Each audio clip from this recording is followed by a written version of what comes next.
Real-time feedback into the behavior of your distributed systems and observing changes, exceptions, errors in real time allows you to not only experiment with confidence, but respond instantly to get things working again.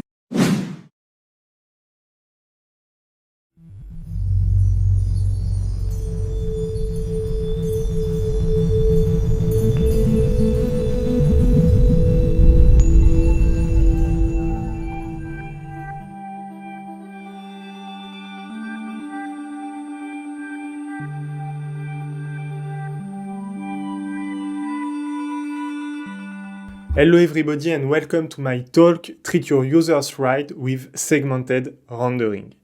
Let me start by introducing myself. My name is Eric Burel, I live in France, in Montpellier. I'm the founder of a company named LBKE. I'm a web developer, I'm doing a lot of things. I'm doing consulting in public funding for a company named Research to Business. I'm the maintainer of the open source framework Vulkan.js that used to run on top of Meteor and is now working with Next.js. I'm a member of the Devographics Collective who runs the state of JavaScript, CSS, and GraphQL surveys created by Sasha Greff. And I'm a Next.js teacher at Human Coders. You can find me on Twitter and Medium. So, this talk is essentially about web personalization. So let's start by defining it. I think the most common example of web personalization is theming. It's just, for instance, letting a user pick a version of the website they like. Here I have 3 themes, fire, water, and grass. Of course, usually in real life, the theme will be about dark versus light mode, for instance, but it could also be an adaptation to a certain company, having your own logo or picking your own colors for a website. So web personalization is anything that adapts a website to who the user is. And usually, knowing who the user is actually implemented using cookies. For instance, I will have a cookie named starter with the values fire, water, or grass that will define the themes I picked. But you are already used to use personalization in a lot of different contexts. So for instance, you have the theme use case, but you have internationalization, which is a form of web personalization because you adapt a website to the language of the user that you detect based on the request headers or cookies. There is the paid versus unpaid content and guest content. You have A/B testing. That's one very advanced example of web personalization where you change a version of the website to make an experiment. For example, you have half the user with a version, an old version, and the other half with a newer version that you want to experiment, and you compare the statistics for both. This is an example of web personalization. So it's kind of ubiquitous in web development. So let's focus on this theme use case, and let's try to render the right theme based on the user information. So first, let's define this idea of rendering. What do I mean by rendering?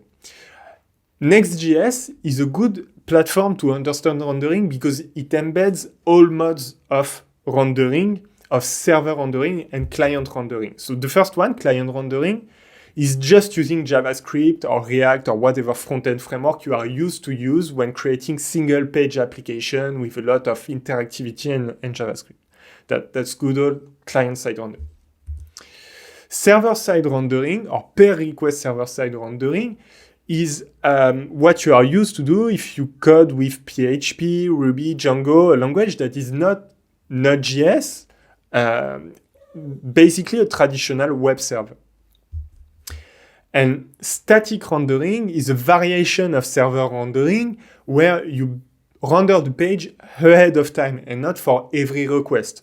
It's just like putting your server render into a cache or just writing HTML ahead of time that is not adapted to the current user, to the request.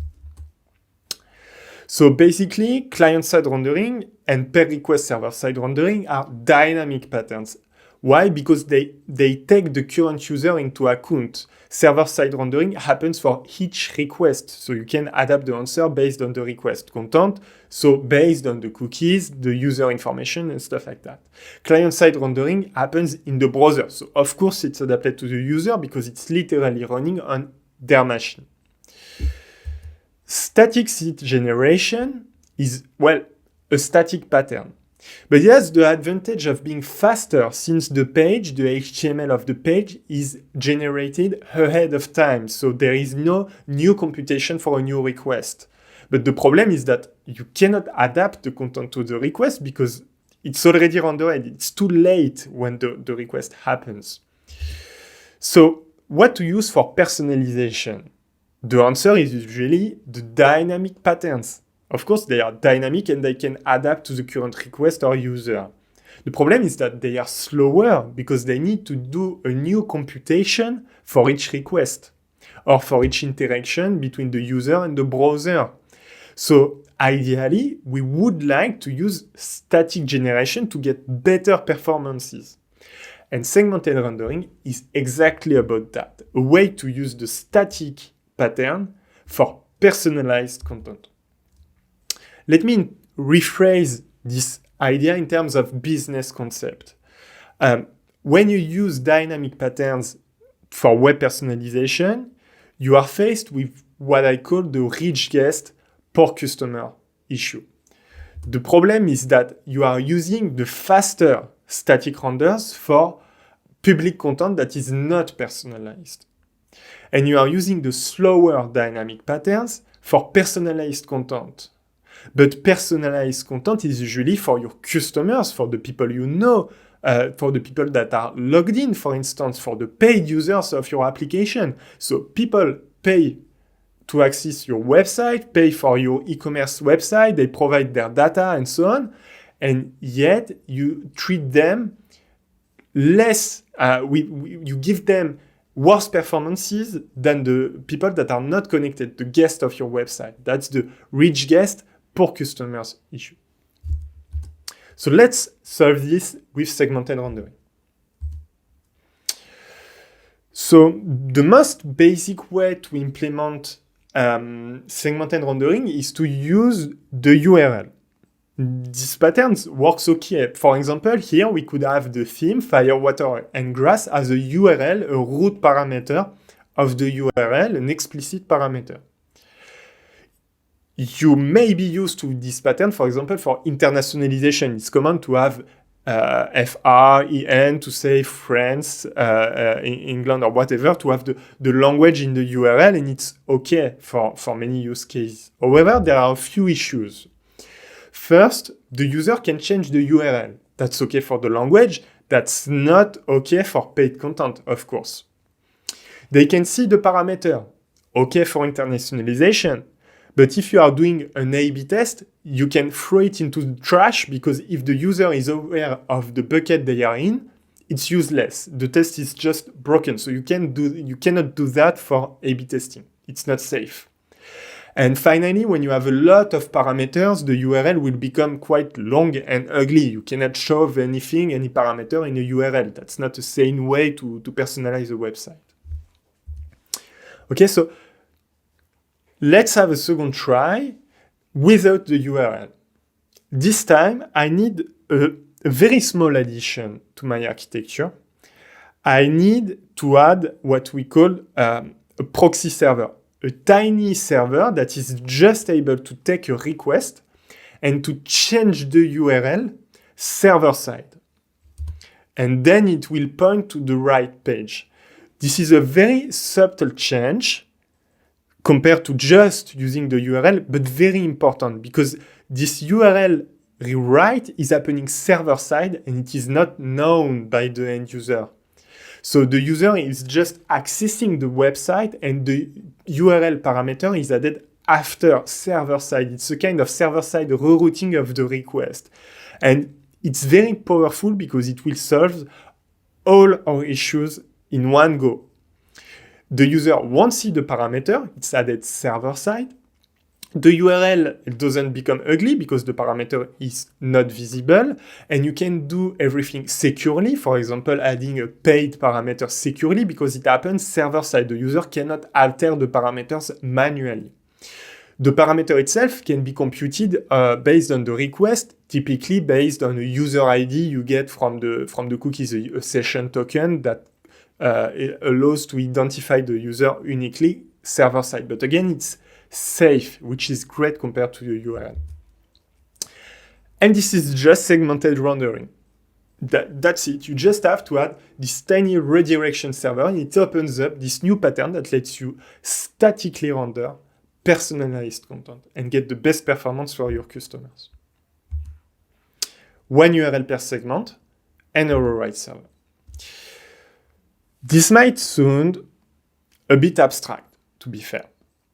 So I wanted to show you now a possible implementation with Next.js middleware, because Next.js Edge middlewares can play the role of the proxy servers I've described earlier.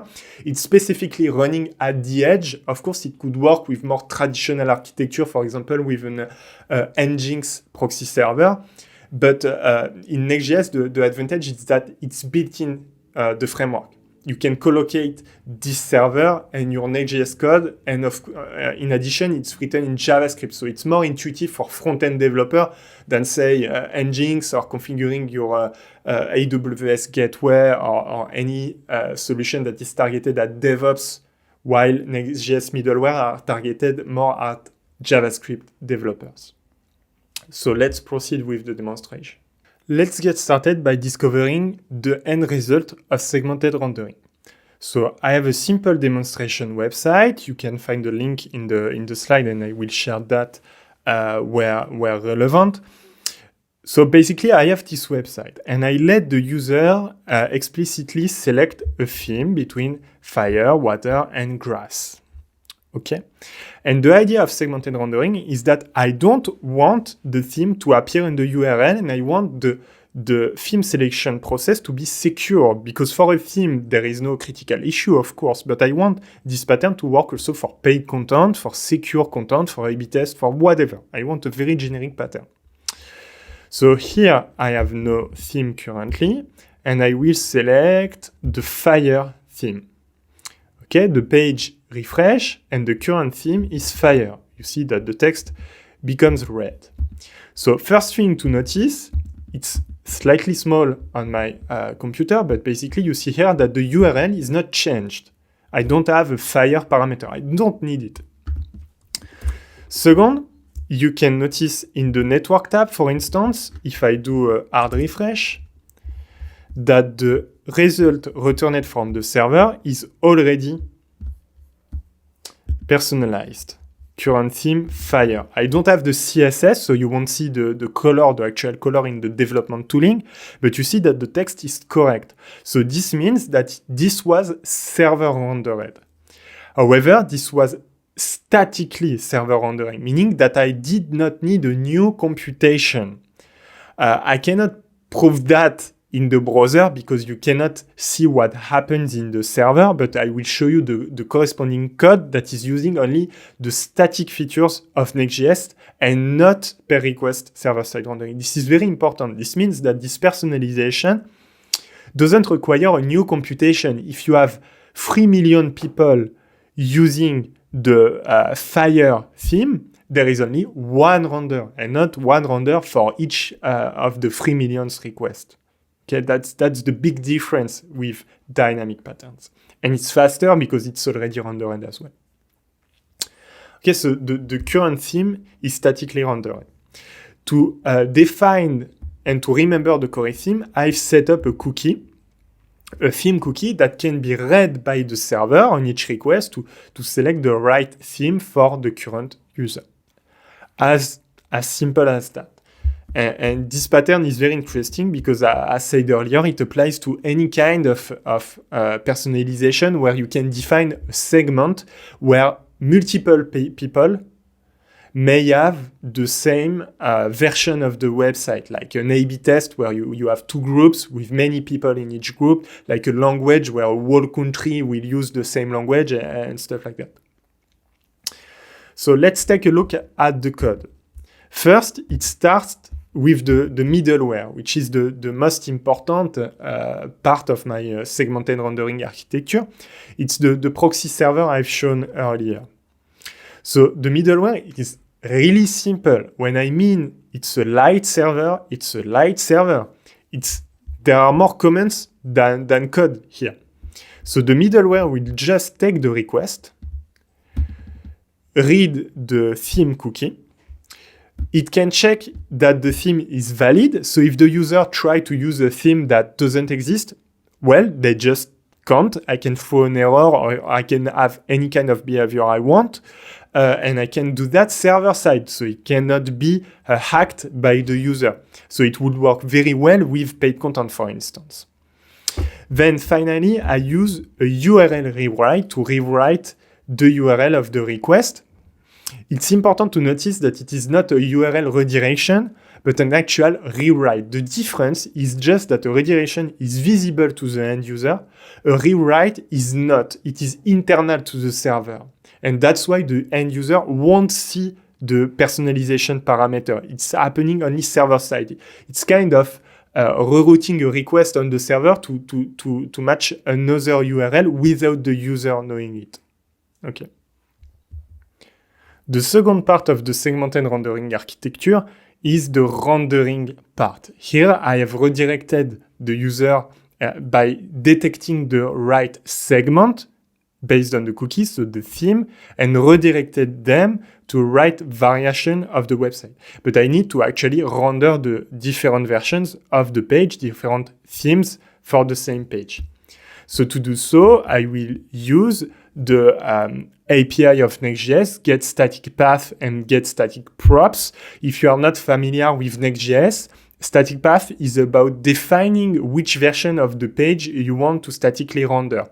So here, for instance, I'm pre-rendering a fire version, a water version, a version without a theme, and I voluntarily omit grass because I want to demo incremental static regeneration, which is basically the ability of Next.js to create a new version of the page on the go on the first request.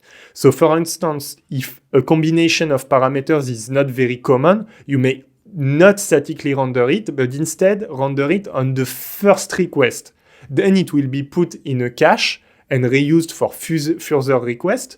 But it's important for those who are already wondering how we will be able to handle a website with a lot of variations.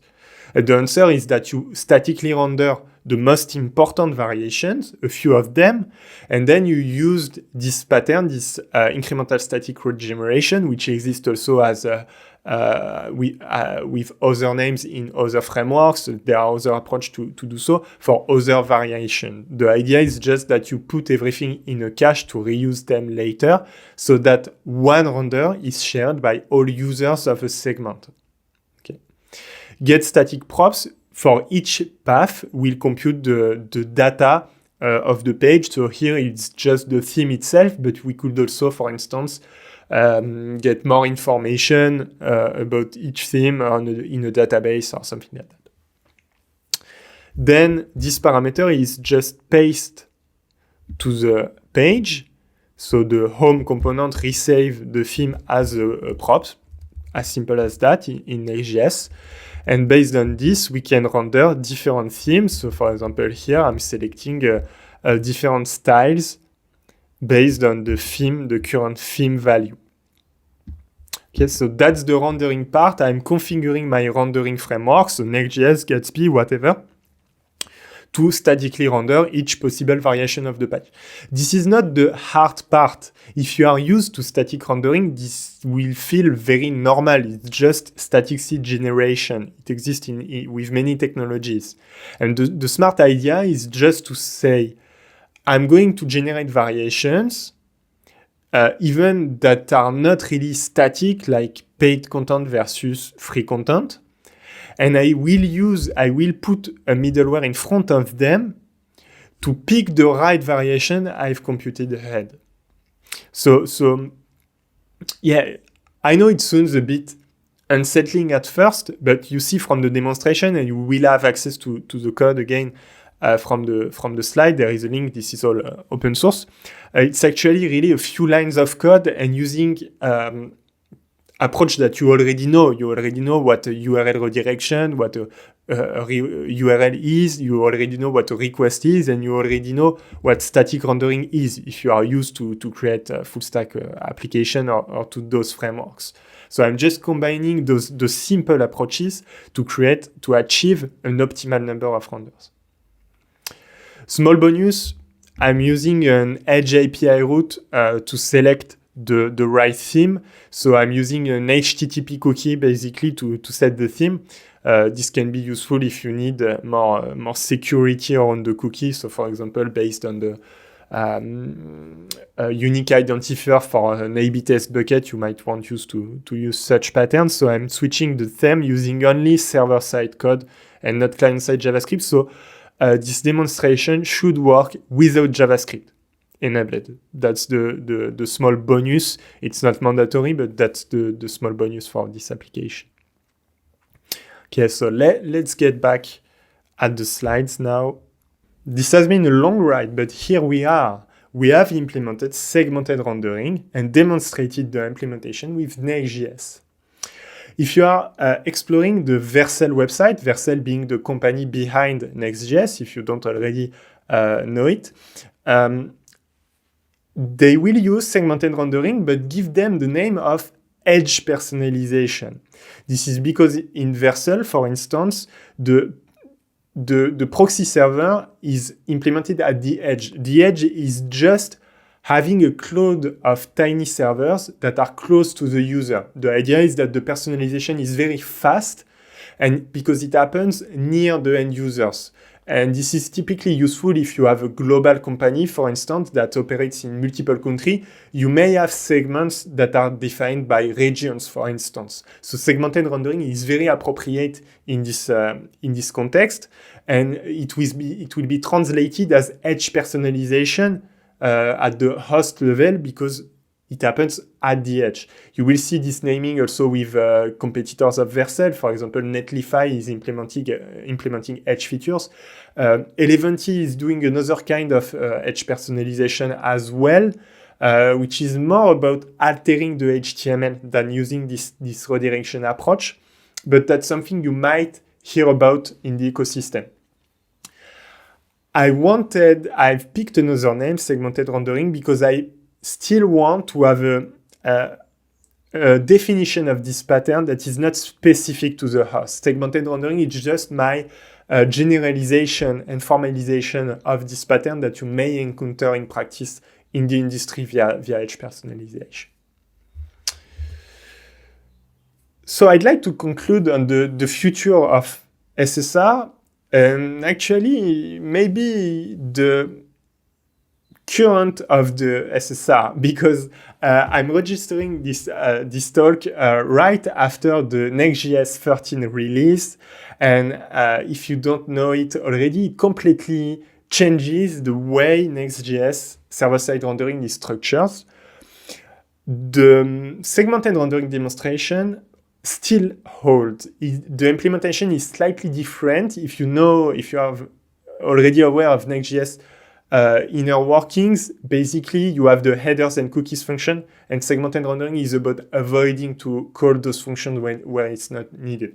So that's something we may have the chance to discuss, and I may have the chance to talk more about if you follow me on Twitter, or you can meet me on the Next.js Discord. I'm there very often talking about such patterns. But basically, the future of server-side rendering is about caching. It's about forgetting this static versus per request server-side rendering idea and just thinking that it's about caching. So static rendering is just server-side rendering cached at build time. And the idea of segmented rendering is just that a tiny server lets you pick the right cached value. It's just a cache key, actually. And per request server-side rendering is when a value, a render cannot be cached. It can happen in some situation when the data are heavily personalized, for instance. You cannot put them in cache. It works here because I have segments of users that will have the same version of the page, basically. So the cache key is not just the URL, it's the full request. And the cache value is the rendered HTML. And the middleware lets you compute the right key for each request, translate the request to a URL that acts as an intermediate cache key. So my bet is that in the future, we will have a unified API for server-side rendering that encompasses static per request and everything in between. It's a relatively safe bet, given that, again, the Next.js 13 release is really about that. They actually started to unify the API for server-side rendering. However, it's still heavily based on the URL more than the request, so you still have to use this middleware trick to implement segmented rendering. While I hope that in an even further future, instead of having in defining the variation of your page based on the URL, you could use the request directly, because this is actually what's happening under the URL is just a simpler way of doing this, but it's actually all about request. I hope you enjoyed this talk. I've put a lot of additional resources at the end if you want to get more familiar with this pattern, with personalization, which is very useful in the industry. If you are doing e-commerce, A/B test, and managing website at scale, you cannot avoid web personalization. So I've put my preferred resources and a few articles that shows various variation of segmented rendering, like the megaparam patterns that can let you scale it, or how Plasmic use it in a no-code approach, which is also very interesting. I hope you enjoyed this talk, and I hope you will enjoy the rest of the Conf42 conference. See you soon. Thank you.